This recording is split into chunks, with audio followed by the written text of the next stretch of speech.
What's good, YouTube? I'm back again with another hell testimony, and this video right here, is it's an eye opener for anybody that especially for a woman that been through what this woman and been through. And man, I ain't gonna talk too much, but I want y'all to check this video out and take what she's talking about into consideration. And y'all catch me at the end of the video. Before I tell you really the main story of how I was delivered from the gates of hell. And but I want to tell you just from the beginning. I grew up in church. I grew up with both parents in the home. I have 3 other siblings, and we were always at church. And I grew up that way, just always at church. I asked Jesus into my heart when I was 6 years old. And as I was going through being in school and stuff, I was very athletic. I got really good grades. I had a really bright future. Something happened to me though when I was 6 years old. I was at school, and I had some boys take advantage of me and molest me and stuff while I was at recess on the playground. And that seemed to affect me so much more than I realized.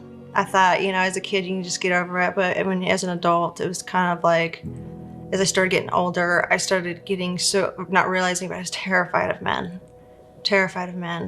And I started having like attraction towards women. And because I'm just very, always been a very loving person, and I just always was searching for love. And so I started living my life, finding myself attracted to women. And as I went to college, I had a heartbreak, and I ended up moving to Missouri because I'm from Albuquerque. It was when I moved to Missouri is when I decided that I was never going to go to church again. I decided that I didn't want anything to do with religion anymore. And I said, Jesus, I'm not turning my back on you. I just hate Christians, and I don't want anything to do with church.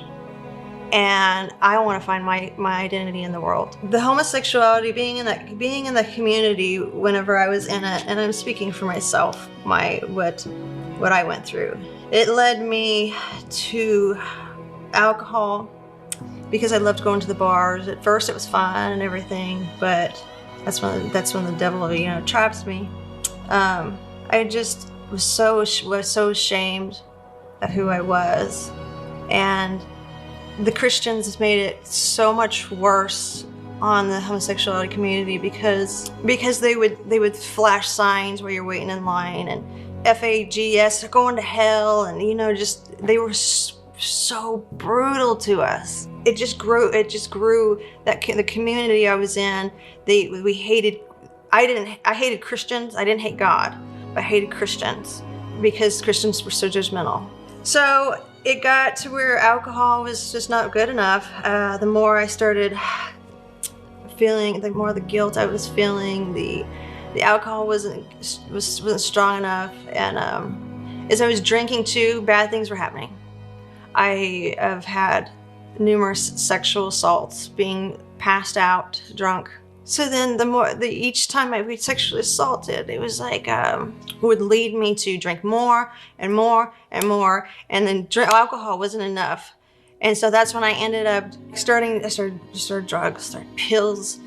I started from Xanax, it led to cocaine, it led to meth, so eventually it led to heroin. So there was one night, and it was back in March in 2017, and I was with who I thought was my friend. It was drug buddy. She was a very bad heroin addict, and I was just dabbling into it, and she gave me a shot in my arm. It was that night when I realized just how heavy I was, just how deep I was, just how dark I was, what a dark place it was that I was in. And it wasn't until after she did it, that all of a sudden I was woken up with water splashing on my face. I guess apparently I was on the kitchen floor. I woke up with her throwing water on me, and after she was slapping me, and I woke up and I just remember her like, "You're blue, you're blue," and I was like, "Oh my gosh," and she's like, "You have to get out of here, get out of here." And so I said, "I need an ambulance." "No, you got to get out of here." So her and her friend tried to drag me down the street, and I said, "I won't go." And I was trying to fight, "Until you call an ambulance, I won't go." And then I made sure that someone was on the phone with the ambulance. And then as they dragged my body down the worst street in Springfield, Missouri, they dumped my body like I was a bag of trash. Then they stripped me of everything that they wanted off of my body. It was then that I cried out and I said, "Jesus, help me."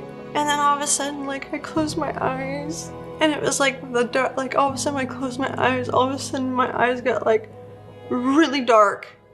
It's just like blacker than anything we've ever seen on earth. All of a sudden I felt like I was just falling, and I felt like a little bit of a chill, and I was falling.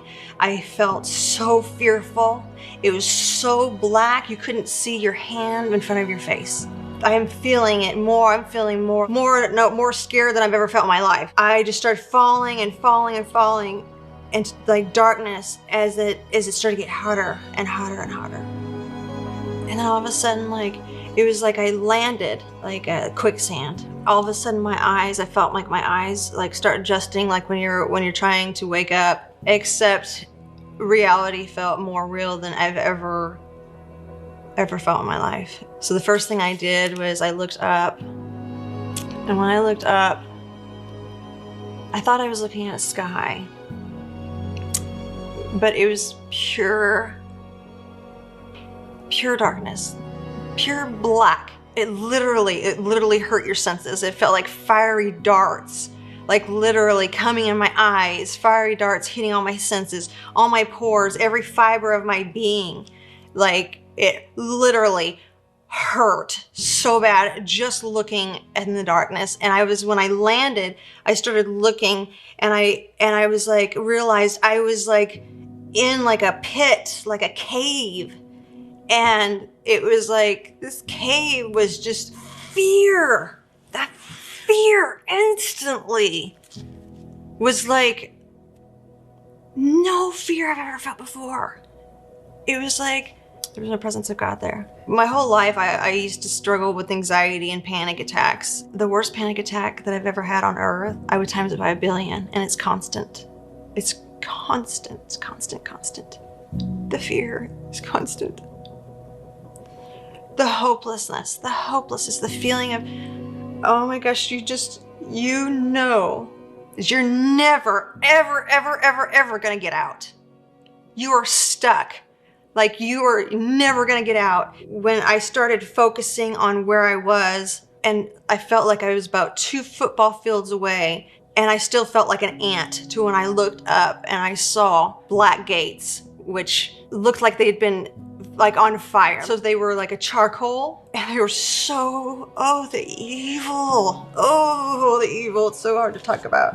Talking about this experience is really hard because I've struggled with PTSD from it, and this is why I'm really speaking about it now, and I'm really trying to keep it together. It's really hard to explain it because you don't realize just how torturous it's just torture. And not having the presence of God, we have the presence of, even if you don't have God in your life, even if you don't even believe in God, at least we have him on earth, when it's so different when you're there. It looked like it was just so big, and it was decrepit, and like each end, like it would go like that, and each end would have spikes. It was like I didn't have to move my head to look.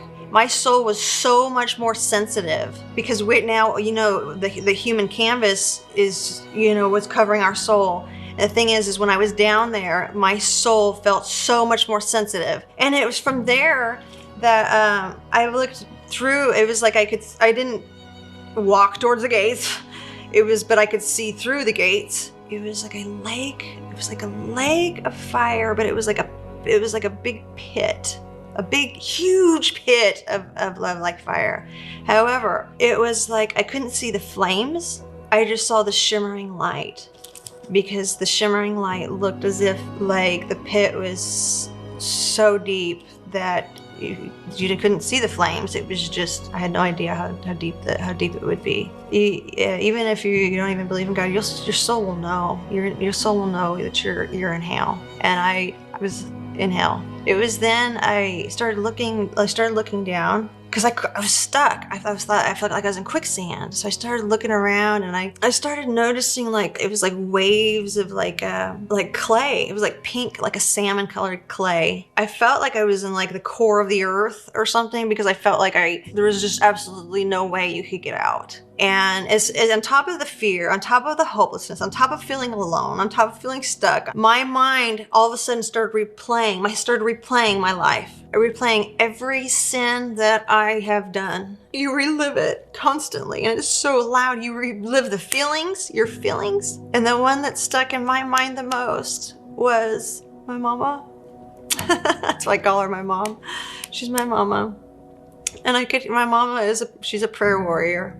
And she's been praying for me all these years to get out of this lifestyle and to get away from drugs. And it was like when I was in hell, I could hear her, "Oh, Lisa, I wish you would listen and just come back to Jesus." And that's when all of a sudden I said, "I wish I would have listened." And all of a sudden my body set on fire, my soul set on fire. And when my soul set on fire, it was so much hotter, because I used to have problems like cutting and burning myself, because I hated myself. I know burns and stuff, and there is nothing like your soul being on fire. It hurts so bad, like it's not, you can't even explain it. You can't even explain it. There is no way to explain the torture. Like, I could hear myself screaming in my head. The thoughts were like if you put some headphones on or whatever in your ears, and you were to like scream as loud as you can, it's like a billion times louder than that is what your thoughts. You're alone in your thoughts. You're alone in your sins. It's replaying over and over, on top of fear, on top of hopelessness, on top of fire, hotter than you can ever imagine. I wouldn't wish hell on my worst enemy. And that's what I'm trying. That's the whole reason why I'm trying to tell the world.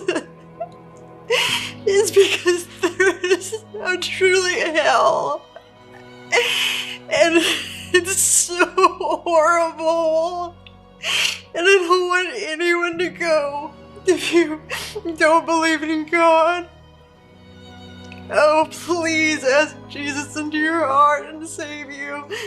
If you do know God, oh, repent right now. Ask for forgiveness. You never know when you're gonna die.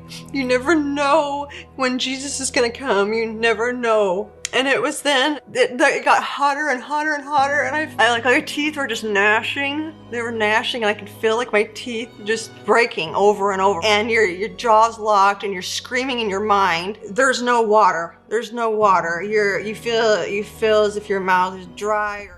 Thank you guys for watching the video. I really appreciate it. If you have not subscribed, come join the family. Come join Prophetic Dreamer. Y'all catch me in the next one. Peace.